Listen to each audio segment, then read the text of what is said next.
Hello friends, সবাইকে welcome জানাই নতুন একটি ভিডিওতে। এই মুহূর্তে যে আপডেটটির দিকে আমরা নজর রাখবো সেটি হচ্ছে প্রাথমিক নিয়োগে পুনরায় মামলা কলকাতা হাইকোর্টে। প্রাথমিক রিক্রুটমেন্টে রিজার্ভেশন মেনটেন করা হয়নি এমন অভিযোগে নতুন করে আরো অনেকগুলো মামলা হলো কলকাতা হাইকোর্টে। কম স্কোর পেয়ে প্যানেলভুক্ত হয়েছে, অথচ পিটিশনারদের বেশি স্কোর থাকা সত্ত্বেও তারা চাকরি পাননি এমন অভিযোগে কলকাতা হাইকোর্টে মামলা। জেনারেল ক্যাটেগরির যে লাস্ট স্কোর ছিল তার থেকে অনেক বেশি স্কোর পেয়েছিল এই রিজার্ভ ক্যাটেগরির এই সমস্ত পিটিশনাররা। রিজার্ভেশন রুলস অনুযায়ী এই সমস্ত ক্যান্ডিডেটদের প্লেস দেওয়ার কথা ছিল জেনারেল ক্যাটেগরিতে, বাট প্রাথমিক শিক্ষা পর্ষদ সেটা করেনি। ফলে রিজার্ভেশন ভায়োলেট হয়েছে বলে অনেকগুলো মামলা হলো কলকাতা হাইকোর্টে। টোটাল 4টি মামলা হয়েছে এই রিজার্ভেশন ভায়োলেশন সংক্রান্ত। চারটি মামলা। সেই মামলায় কি কি দাবি জানানো হয়েছে, মামলার সিনপসিসে কি কি রয়েছে, বিস্তারিত থাকবে। কিভাবে রুলস ভায়োলেট করলো প্রাথমিক শিক্ষা পর্ষদ, বিস্তারিত থাকবে এই ভিডিওর মধ্যে। কোনো রকম স্কিপ না করে শেষ পর্যন্ত দেখতে থাকুন। ভিডিওটি ভালো লাগলে অবশ্যই একটু লাইক এবং কমেন্ট করে যাবেন। চ্যানেলটিতে নতুন হলে অবশ্যই সাবস্ক্রাইব করে রাখার অনুরোধ রইল। পাশে থাকা বেল আইকনটি অবশ্যই অন করে রাখবেন। তো চলুন বন্ধুরা, ভিডিওটি শুরু করা যাক।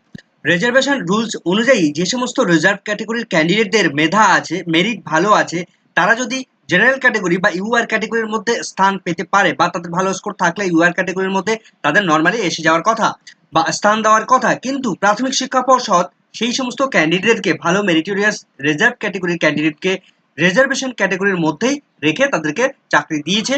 যার ফলে রিজার্ভেশনের লাস্টে যে সমস্ত ক্যান্ডিডেটরা ওয়েটিং লিস্ট বা যারা চাকরি পায়নি, সেখানে অনেকগুলো চাকরি তারা পেতে পারতো।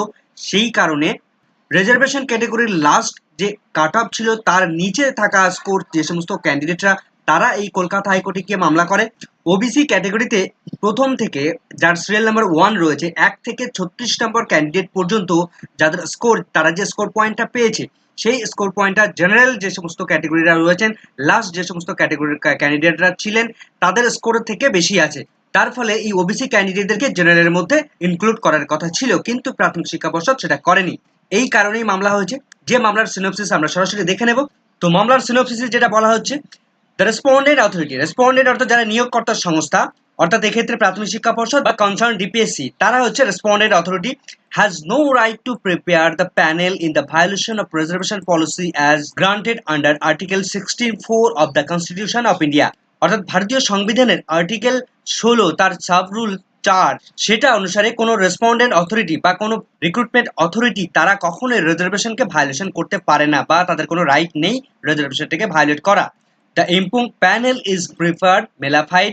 ফলে এই রিজার্ভেশন রুলস না মানাতে সমস্ত প্যানেলটাকে মেলাফাইড করেছে, কলুষিত করেছে বা নিয়ম ভঙ্গ করেছে।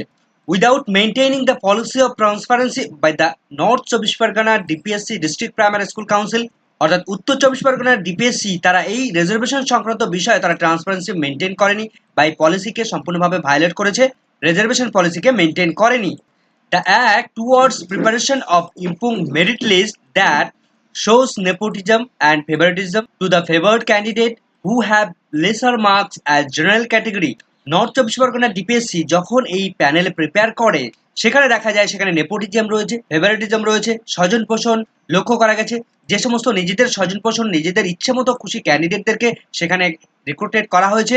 যে সমস্ত ক্যান্ডিডেটরা হু হ্যাভ লেসার মার্কস, যারা কম মার্কস পেয়েছে, ইন জেনারেল ক্যাটেগরির ক্যান্ডিডেট যারা কম মার্কস পেয়েছে কিন্তু তাদেরকে প্লেস দেওয়া হয়েছে।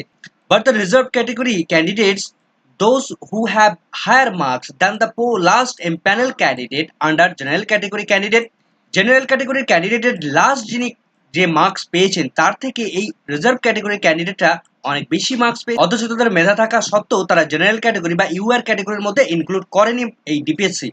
But they are not place in the UR category merit list. কিন্তু এই সমস্ত রিজার্ভ ক্যাটেগরি ক্যান্ডিডেটদেরকে ইউআর অর্থাৎ জেনারেল ক্যাটেগরি যে ক্যাটেগরি, সেই ক্যাটেগরির মধ্যে তাদেরকে কনভার্ট করা হয়নি বা নিয়ে যাওয়া হয়নি। That all such candidates at serial number 1 to 36 of the panel under OBC category in respect of the subject selection of 2009, north চব্বিশ পরগনা ডিপিএসসি 2009 সালে যে রিক্রুটমেন্ট প্রসেসটা কন্ডাক্ট করেছিল বেশ কিছুদিন আগে, মাননীয় বিচারপতি রাজশেখর মান্থা এই প্যানেল থেকে পুনরায় প্রায় 800 ক্যান্ডিডেটকে নিয়োগ করার নির্দেশ তিনি দিয়েছিলেন। সেই প্যানেলে পুনরায় অভিযোগ হলো এবং কলকাতা হাইকোর্টে মামলা হলো। তো সেখানে 1 থেকে 36 নম্বর ওবিসি ক্যাটেগরিতে যে সমস্ত ক্যান্ডিডেটদেরকে রাখা হয়েছে, তাদের যে স্কোর রয়েছে সেখানে ইউআর ক্যাটেগরি অর্থাৎ জেনারেল যে ক্যাটেগরি, সেই ক্যাটেগরির মধ্যে লাস্ট যে কাট অফ ছিল তার থেকে এরা বেশি মার্কস পেয়েছে। এই 36 জন ক্যান্ডিডেটকে জেনারেল ক্যাটেগরি বা ইউআর ক্যাটেগরির মধ্যে ইনক্লুড করার কথা ছিল, কিন্তু নর্থ চব্বিশ পরগনা সেটা করেনি। scored higher marks than the last impaneled candidates in general category merit list. General category merit লিস্টের লাস্ট যে ক্যান্ডিডেট ছিলেন তার থেকে এই সমস্ত ক্যান্ডিডেটরা বেশি মার্কস পেয়েছেন, তা সত্ত্বেও তাদেরকে রিজার্ভ ক্যাটাগরির মধ্যে এমপ্যানেল করা হয়েছে, যেটা হওয়ার কথা ছিল জেনারেল ক্যাটাগরির মধ্যে এমপ্যানেল করার কথা ছিল। ইফ দ্য নর্থ চব্বিশ Pargana DPSC prepare the merit list in term of reservation policy, যদি নর্থ চব্বিশ পরগনা ডিপিএসসি তারা এই রিজার্ভেশন পলিসিকে মেনটেন করে মেরিট লিস্ট প্রিপেয়ার করতো, then those 36 candidates from OBC category merit list shall be placed in general category on the basis of their merit. তাহলে OBC ক্যাটাগরির ক্যান্ডিডেটরা এই 36 জন ক্যান্ডিডেট তাদেরকে প্লেস দেওয়া হতো জেনারেল ক্যাটাগরির ক্যান্ডিডেটের মধ্যে অ্যাকর্ডিং দেয়ার মেরিট। অর্থাৎ যদি রিজার্ভেশন পলিসি মেনটেন করতো নর্থ চব্বিশ পরগনা ডিপিএসসি, তাহলে এই 36 জন ওবিসি ক্যাটাগরির ক্যান্ডিডেটকে তারা জেনারেলের মধ্যে ইনক্লুড হয়ে যেত, কিন্তু তারা সেটা করেনি। নর্থ চব্বিশ পরগনা সেই রিজার্ভেশন রুলসটাকে না মেনে রুলসটাকে ভায়োলেট করেছে, এমন অভিযোগে কলকাতা হাইকোর্টে তারা মামলা করেছে। এবার আমরা দেখে নেব কোন কোন মামলাগুলো হয়েছে, মামলার ডায়েরি নাম্বারগুলো, ডিটেলস এবং কারা কারা মামলার পিটিশনার রয়েছেন বিস্তারিত দেখে নেব। তো ওবিসি রিজার্ভেশন সংক্রান্ত প্রথম যে মামলাটি করা হয়েছে, যার ডায়েরি নাম্বার আমরা WPA number, writ petition number যেটা দেখতে পাচ্ছি 13467 2024-এর, যে মামলার পিটিশনার রয়েছেন MD Salam Molla versus state of West Bengal. প্রথম এই মামলাটি রিজার্ভেশন সংক্রান্ত একটি মামলা করা হয়েছে। দ্বিতীয় যে একটি মামলা করা হয়েছে, যার রিট পিটিশন নাম্বার আমরা দেখতে পাচ্ছি 13462 2024-এর, যে মামলার পিটিশনার রয়েছেন Safina Parvin versus state of West Bengal. 3 নম্বরে আমরা যে মামলাটি দেখতে পাচ্ছি, যার রিট পিটিশন নাম্বার 13468 2024-এর, এই মামলাটির পিটিশনার রয়েছেন Kutubuddin Molla versus state of West Bengal. Reservation সংক্রান্ত চতুর্থ যে মামলাটি করা হয়েছে, WPA number, writ petition number 13469 2024-এর, যে মামলার পিটিশনার রয়েছেন Debabrata Chakraborty versus state of West Bengal. তো টোটাল এই 4টি মামলা কিন্তু কলকাতা হাইকোর্টে করা হয়েছে। এই সমস্ত পিটিশনাররা তারা রিজার্ভেশন পলিসি মেনটেন করেনি নর্থ চব্বিশ পরগনা ডিপিএসসি, তার ফলে কিন্তু কলকাতা হাইকোর্টে চারটি মামলা হলো, যেখানে মাননীয় বিচারপতি রাজশেখর মান্তা বেশ কিছুদিন আগে যখন 800 জন ক্যান্ডিডেটকে রিক্রুটমেন্ট করার নির্দেশ তিনি দিয়েছিলেন, সেখানে তিনি অর্ডার কপির মধ্যে উল্লেখ করেছিলেন, যদিও এই 2009 সালের রিক্রুটমেন্ট প্রসেসের মধ্যে বিভিন্ন ধরনের অভিযোগ থাকা সত্ত্বেও তিনি সেই সমস্ত বিষয়ে ভিতরে তিনি ঢুকতে চান না, তা সত্ত্বেও সেখানে তিনি চাকরি দিয়েছেন।